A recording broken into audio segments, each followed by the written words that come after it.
Price B to God. கர்த்தருடைய நாமம் மகிமைப்படுவதாக. எங்களை அதிகமாய் நேசிக்கிற எங்களை அன்பின் பரம தகப்பனே, இந்த கிருபையான கர்த்தாவே, காலை வேளைக்காய் மக்கள் நாங்கள் நன்றி செலுத்துகிறோம்.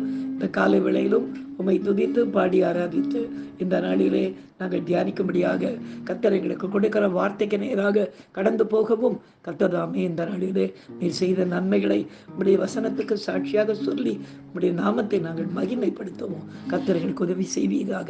இயேசுவின் நாமத்தில் ஜெபிக்கிறோம் எங்கள் ஜீவனுள்ள நல்ல பிதாவே. ஆமேன், ஆமேன், ஆமேன். நானும் என் வீட்டாரும் உம்மையே நேசிப்போம், உமக்காய் ஓடுவோம், உந்தன் நாமம் சொல்லுவோம். எபினேசர் எபினேசர், இதுவரை உதவி நீர், யெகோவா ஈரே, எல்லாம் பார்த்து கொள்வீர். எபினேசர் எபினேசர், இதுவரை உதவி நீர், யெகோவா ஈரே, எல்லாம் பார்த்து கொள்வீர். முழங்கால் படியிட்டு முழுவதும் தருகிறேன், நான் முழங்கால் படியிட்டு முழுவதும் தருகிறேன். நானும் என் வீட்டாரும் உம்மையே நேசிப்போம், உமக்காய் ஓடுவோம், உந்தன் நாமம் சொல்லுவோம். எனக்கு அருமையானவர்களே, இந்த நாளிலே நாம் தியானிக்கும்படியாக கர்த்தர் நமக்கு கொடுக்கிற வார்த்தைக்கு நேராக நாம் கடந்து போவோம். அப்போஸ்தலர் நிருபம் 16ஆம் அதிகாரம் 31, 32 வசனங்களை நாம் வாசிக்க கேட்போம்.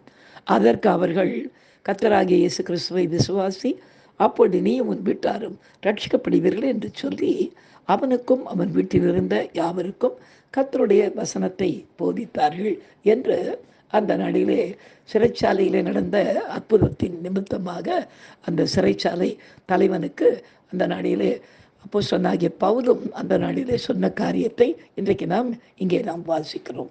பிரியமானவர்களே, நேற்றைய சாட்சியினுடைய ஆதார வசனத்தில் என்னாலே இல்லாமல் ஒருவனும் பிதாவிடத்திற்கு வரான் என்று இயேசு கிறிஸ்து சீஷர்களிடத்திலே சொல்லுகிறதை நாம் கவனித்தோம். இன்றைய வசனத்தில் நமது குடும்பத்தாருடைய ரட்சிப்புக்கு நமது விசுவாசம் உள்ள ஜெபம் எவ்வளவு அவசியம் என்று வேதம் சொல்லுகிறது. அதாவது கர்த்தரது கிருபையால் நமக்குள்ளே விசுவாசம் துவக்கப்படுகிறது என்பதை நாம் அறிவோம். அப்படிதானே? அப்படி விசுவாசிகளாக நாம் கர்த்தரால் நீதிமான்களாக்கப்படும் பொழுது நமக்குள்ளே ஒரு கடமையை கர்த்தர் வைக்கிறார். அதாவது நாம் மட்டும் ரட்சிப்பு அடையாமல் நமது குடும்பத்தாருடைய ரட்சிப்பு நிறைவேற நாம் அவர்களுக்காக விசுவாச நீதியாகிய ஜெபங்களை ஏறெடுக்க வேண்டும் என்று கர்த்தர் சொல்லுகிறார். சில நேரங்களில் நாம் சோர்ந்து போகக்கூடிய அளவிற்கு நாம் யாருக்காக, யாருடைய ரட்சிப்புக்காக ஜெபிக்கிறோமோ அவர்களே நம்மை உபத்திரவப்படுத்தவும் மிகவும் கஷ்டத்துக்குள்ளாக கூட கொண்டு போவார்கள். ஆனாலும் நாம் சோர்ந்து போகாமல் விசுவாசத்தோடு மன்றாடும் பொழுது கர்த்தர் ஏற்ற வேளையில் அவர்கள் மனம் திரும்பி ரட்சிப்படைய கர்த்தர் உதவி செய்வார். இப்படியாக நடந்த ஒரு காரியத்தை, ஒரு ரட்சிப்பை குறித்து இன்றைக்கு நாம் ஒரு சாட்சியை கேட்போமா? கர்த்தர் இந்த சாட்சியின் மூலமாய் மகிமைப்படுவாராக. எங்களுடைய சபையில் 2 சகோதரிகள், ஜீவிதா, சங்கீதா என்ற 2 பிள்ளைகள் சபைக்கு ஞானஸ்தானம் பெற்று வந்து கொண்டிருந்தார்கள். அவங்களுக்கு 2 பேருக்கு ரொம்ப ஆசை. அவங்க 2 பேருக்குமே இந்து முறைப்படி திருமணம் நடந்ததுனாலே எப்படியாவது கணவன்மார்களை கொண்டு வர வேண்டும், அது கூட இன்னும் அதிகமாய் தன்னை பெற்ற தாய் தகப்பனையும் உடன் பிறந்த அண்ணனையும் கொண்டு வர வேண்டும். ரொம்ப நாளாக அந்த பிள்ளைகள் போராடி எங்ககிட்ட சொல்லிக்கிட்டே இருப்பாங்க, அங்கிள் ஜெபம் பண்ணுங்க, ஜெபம் பண்ணுங்கன்னு. நாங்களும் தொடர்ந்து அந்த குடும்பத்திற்காக ஜெபித்து கொண்டிருந்தோம். கடைசியாக இந்த பிள்ளைகளுடைய தாயும் தகப்பனும் ஞானஸ்நானம் பெறுவதற்கு வேண்டிய ஒரு நிலைக்கு வந்த பிற்பாடு திடீரென்று அந்த பிள்ளைகளுடைய தாயார் மரித்து போனார்கள். மரித்து போன உடனே அந்த தகப்பன் என்ன சொல்லிட்டாரு, நான் கிறிஸ்தவ மார்க்கத்துக்கெல்லாம் வர முடியாது, என் மனைவி எங்கே போய் சேர்ந்தாலோ அது என்ன இடமோ எனக்கு தெரியாது, அவளுடைய கல்லறையில் தான் என்னை வைக்கணும், நீங்கள் அவகிட்ட கொண்டு போய் என்னை சேர்த்துருங்க, அவள் போகிற அந்த வழியிலே நானும் போவேன் என்று சொல்லி அடமாக இருந்து விட்டார். அப்போ அந்த பிள்ளைங்க என்கிட்ட கேட்பாங்க, அங்கிள் எப்படியாவது ஜெபம் பண்ணி அம்மாவை தான் விட்டுட்டோம், அப்பாவையாவது ஜெபம் பண்ணி உள்ளே கொண்டு வரணும்னு பார்த்தா இவர் இப்படி முரட்டுத்தனம் பிடிக்கிறார். அப்படி அப்போ நான் சொல்லுவேன், அம்மா இதை குறித்து கவலைப்படாதீங்க, வேத வசனம் சொல்லுகிறது, கர்த்தராகிய இயேசு கிறிஸ்துவை ஏற்றுக்கொண்ட நீ விசுவாசி, அப்பொழுது நீ உன் வீட்டாரும் ரட்சிக்கப்படுவீர்கள் என்று ஆண்டவர் சொல்லுவதினாலே இதை குறித்து நீங்கள் கவலைப்படாதபடி தொடர்ந்து நாம் ஜெபிப்போம் என்று நாங்கள் ஜெபித்து கொண்டே இருந்தோம்.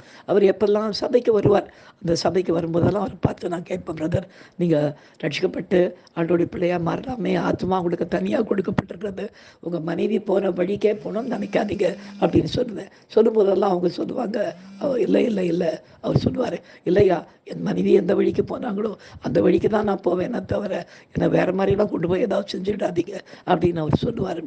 இப்படியே சொல்லிக்கொண்டே அநேக மாதங்கள் கடத்தி விட்டார். ஆனாலும் நாங்கள் விடாமல் தொடர்ந்து ஜெபித்து கொண்டே இருந்தோம். அது என்ன நடந்ததோ கர்த்தருடைய பெரிதான கிருபை, கடந்த வாரத்திலே அவரே வந்து என்னிடத்துல வந்து, பாசி எனக்கு ஞானஸ்நானம் கொடுத்துருங்க, நான் மறிச்சா நான் ஆண்டோட்டு போய் சேரணும் என்று ஆசைப்படுகிறேன் என்று சொல்லி கர்த்தருடைய பெரிதான கிருபையினாலே கடந்த வாரத்திலே அநேக ஞானஸ்நானம் பெறும்போது தெய்வ கிருபையினாலே அந்த தகப்பனாரும் பிதா குமாரன் பரிசுத்தாவி நாமத்தினாலே மூலிகை ஞானஸ்நானம் பெற கர்த்தர் கிருபை செய்தார். கர்த்தருடைய வசனம் நிறைவேற கர்த்தர் உதவி செய்தார். எனக்கு அருமையானவர்களே, நாம் ஜெபிக்கலாம், சோர்ந்து போகாமல் மற்றவருடைய ரட்சிப்பு நிறைவேற நாம் ஜெபிக்கும் போது கர்த்தர் நிச்சயமாய் அதை கேட்டு அந்த ரட்சிப்பை கர்த்தர் அவரை உண்டு பண்ணுவார். நாம் ஜெபிக்கலாம். எங்களை அதிகமாய் நேசிக்கிற எங்கள் அன்பின் பரம தகப்பனே, இந்த கிருபையான விளைக்காய் மக்கள் நாங்கள் நன்றி செலுத்துகிறோம், மகிமைப்படுத்துகிறோம். ராஜா, ரட்சிப்பு உம்முடையது ஆண்டவரே. நாங்கள் ஜெபிக்கும் போது எங்கள் குடும்பத்தில் இருக்கிற மக்களை எல்லாம் கர்த்தர் ரட்சித்து கொடுக்க நீ போதுமானவராக இருக்கிறீர். உமக்கு நன்றி செலுத்துகிறோம். இயேசுவின் நாமத்தில் ஜெபிக்கிறோம் எங்கள் ஜீவனுள்ள நல்ல பிதாவே. ஆமீன். ஹல்லேலூயா, ஹல்லேலூயா, ஹல்லேலூயா. God bless you. Thank you.